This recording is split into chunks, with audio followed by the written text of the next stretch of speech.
What is up, YouTube?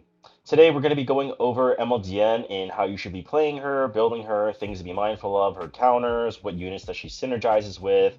I had the opportunity of playing with her for a little over 4 hours today on stream, and I can immediately tell you she is very good. And to answer your question that you're probably thinking, is she worth a pity?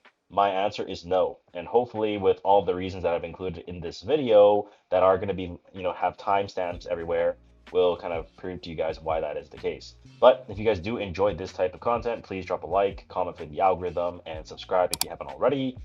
Let's get right into the MLDN guide. All right, so let's quickly talk about how you should be building MLDN. Okay, so MLDN, I think a lot of people are gonna immediately think, oh, you don't need to build effectiveness on her because she has ignore ER passive when she has immortality on S3. Now, part of that is true, but one thing you want to be mindful of is her S1 and S2 abilities are going to need her to have effectiveness. So for the pushback, for the rupture, she does need effectiveness. Those skills do not bypass effect resistance. So having some bit of effectiveness is going to be very good so that you can enable her to play that tempo, debuffer that you want her to do. Now, if you're in Fribbles here, as you can see, I have this pulled up for a reason. These are going to be the stat filters you're going to want to run around 200 speed, crit damage, and 100 effectiveness. Obviously, subset priority looks like this, and then you can look at the right side. Copy and paste and find the build that you would best want to play with, and has sort by damage, DMGH, basically. Now, let's take a look at what that build looks like. So the build's going to look like this. Okay, I'm going to if you're someone that doesn't have access to Fribbles as well, I know there's some people that only play on mobile. You're going to be able to just go into your recommended equipment and follow these settings. Okay, Destro, hit set, HP, speed. Just follow this exact order. Make sure you have effectiveness ring and speed boots on. Okay. Now, obviously, does it have to be like this? No. Obviously, you know your gear better than I do, but this is just a general guideline for you to follow, which I think will be helpful. And I know for a lot of the newer players, or maybe the players that have access to um, the Hunt Challenge gear, some of that will be kind of helpful because if you have Destruction gear that has effectiveness on it, which I personally don't, that will be coming in handy in this case. So I want to quickly make this change. And I'm going to quickly reforge the boot as well so you can see exactly what this build looks like. And you want to min-max it as much as possible because you don't want to have any crit chance wasted. Obviously, I don't think modifying the crit chance is worth it on this build per se, but you want to have at least 100 effectiveness so that you can tag units that have like 100 ER. For example, right, a lot of the players that have Maid or Ruel, they're going to have some form of 100 ER, something close to that. Right, you can see even myself, I have 105 ER here. I've got almost 100 ER as well, just to kind of like resist some of those pesky debuffs where they have zero effectiveness, right? And obviously, at the end, you want to make sure she has that effectiveness on her kit. And obviously, you want to account for resistance warfare. So in the case that you do pick Diene and there is ER resistance warfare, you can make sure that you tag them. Otherwise, if you had zero effectiveness, they had 100 ER, you're not going to land your debuffs whatsoever. Okay, and in regards to her imprints, I don't think she's worth, slating, but maybe I'll change my mind in the future. I'm not sure. And one thing to point out as well, you don't want to run Mirrored Lotus Ring. I know some of you guys obviously have this from the Free Ring collab, but as you can notice, this gives 416 HP, whereas Toggle actually is going to give you 585. So in terms of an HP scaler, so not just DN, but like even New Moon Luna, someone that has HP scaling that wants to have books and souls coming into the game, you do want to prioritize having Target House Ancient Book instead. Now, that's going to be everything about the overall build. I would say Speed Set or Destro Set are going to be your best friend, but let's talk about what units are going to counter her and who you should have geared if you don't already. All right, and I think the most important unit that we have to talk about is going to be Veronica, right? I think Veronica, especially as someone who is aggro or you play some form of cleave, you are going to have Veronica geared. She kind of works like a little bit of like a soft counter, but also as a hard counter at the same time, right? There are ways that you can play around the Veronica, but let's just talk about how you should build Veronica first. You do want to have her on speed and effectiveness. You're going to want her to have some survivability with the Guiding Light so you can get tagged by Zeo or just anything that can hit Veronica on turn one.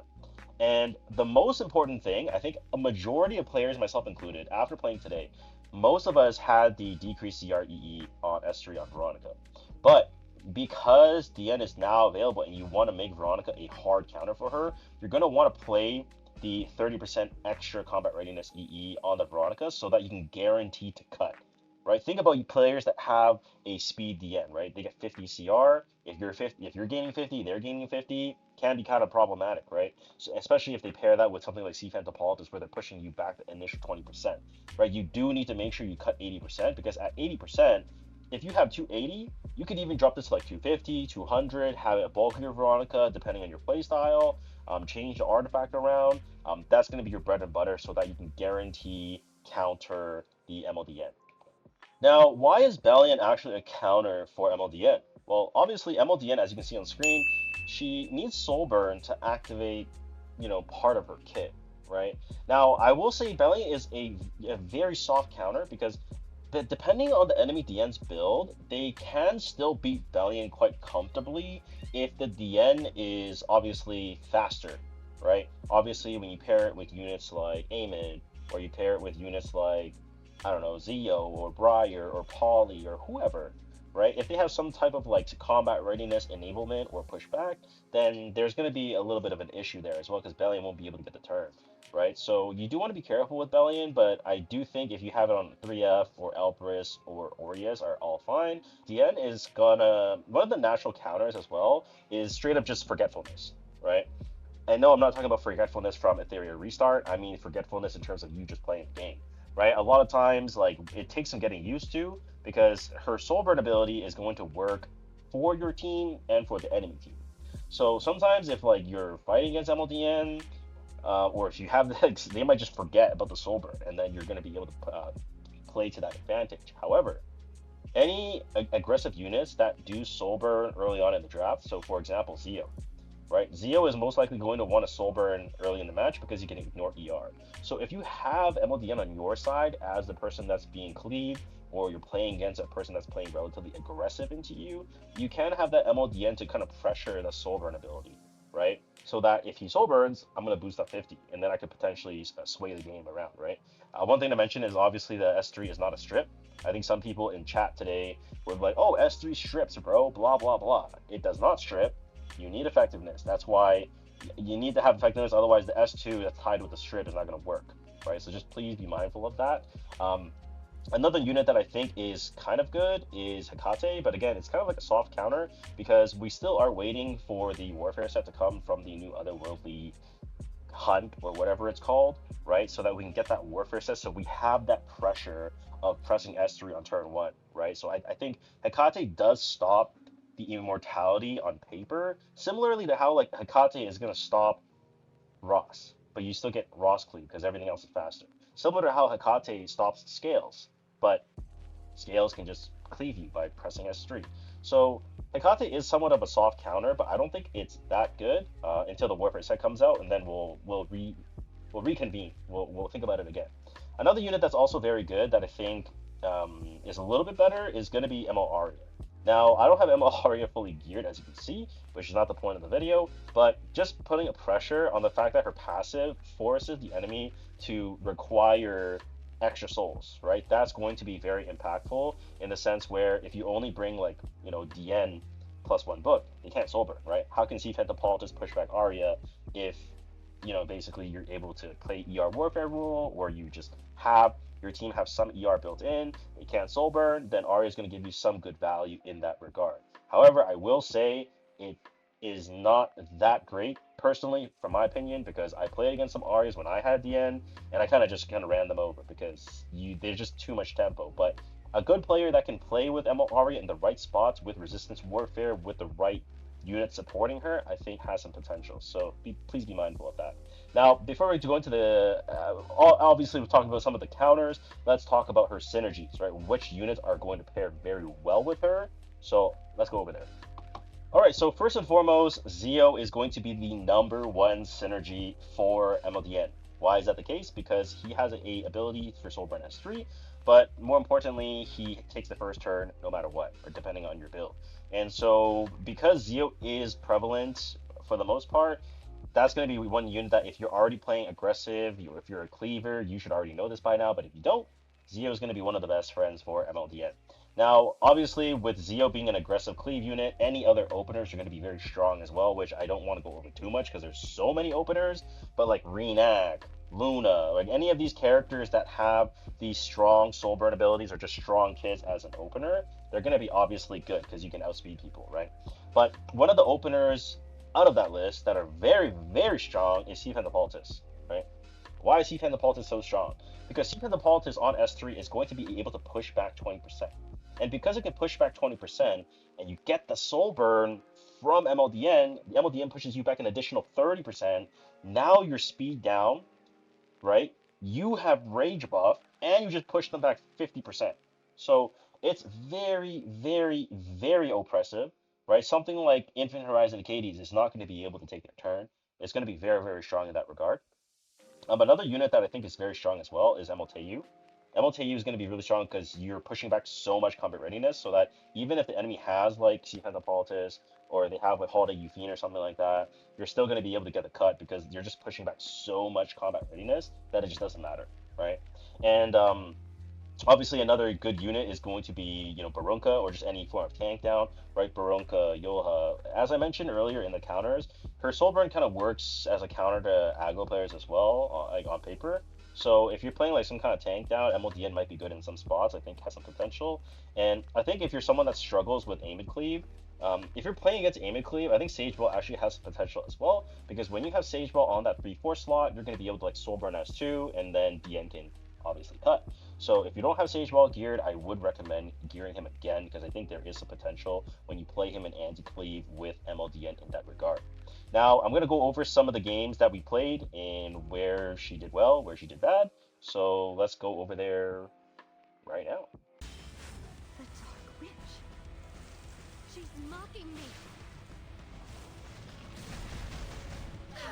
Protect us, no. It's so scary around her. You better run far, far away, or the scary wolf will get you.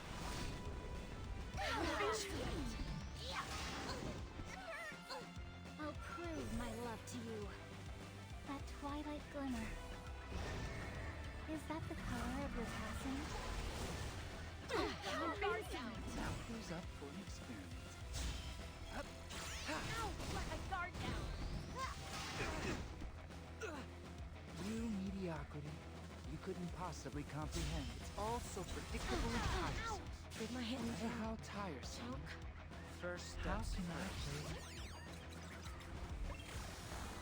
Oh, did I take it too far? Finally.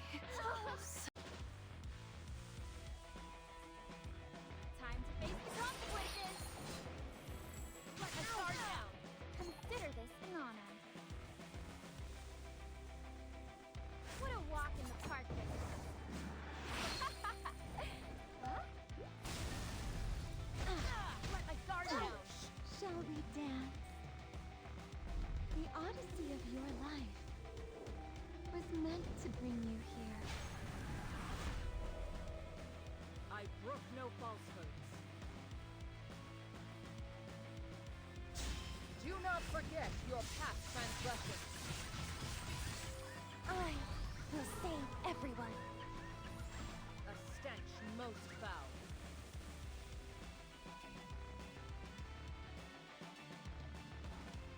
A lesson to be engraved upon your soul. Where are you? Let's play hide and seek. I'm it. When I catch you, I'll morph to shreds. No way I'll forfeit my fight. Ready to ride? I'ma leave you biting the dust. Dare! I will not give in to despair. This spear will be the spear of protection. This song is my spirit lord of terror. Life is full of suffering. Let this be your paradise. Even darker than the darkest of nights. In Novias' name, you better run far, far away, or the scary wolf will get you. Still standing. As new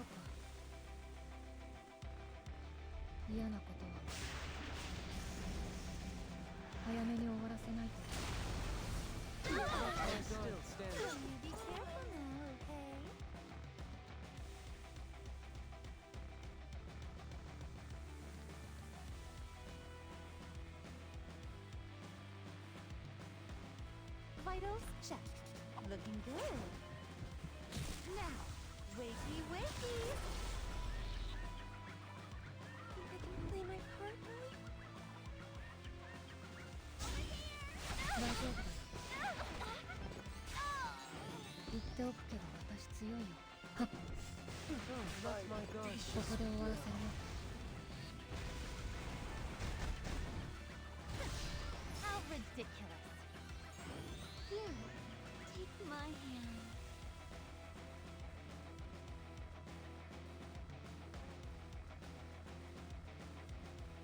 We're not done. Let's go.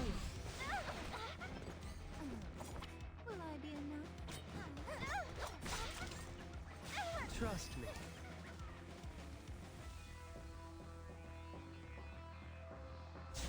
You had your chance to repent. Is it time? I command thee. Perish.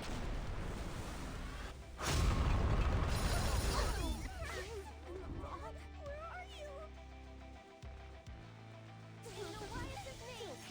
True vessel is capable of.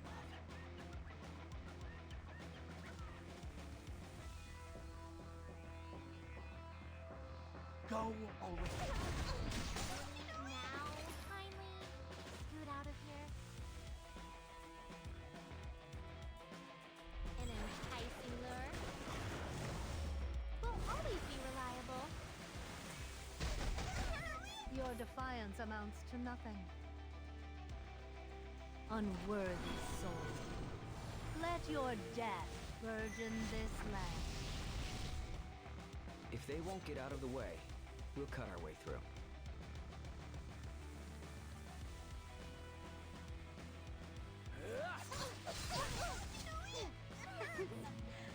Don't be nervous now.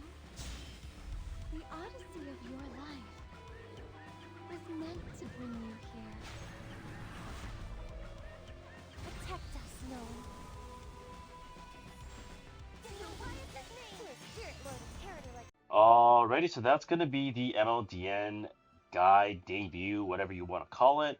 Let me know what you guys think about the build and the ideas that I've shared with you in this video. If you guys are going to be building DN or you're planning some counters, or maybe I did mention a counter that you thought of, let me know in the comments below. I'd love to hear from you guys. But nonetheless, if you guys do enjoy, once again, please like, comment for the algorithm, subscribe if you haven't already, and I'll see you guys in tomorrow's Guild War debut video featuring MLDN. See you in the next one. Bye!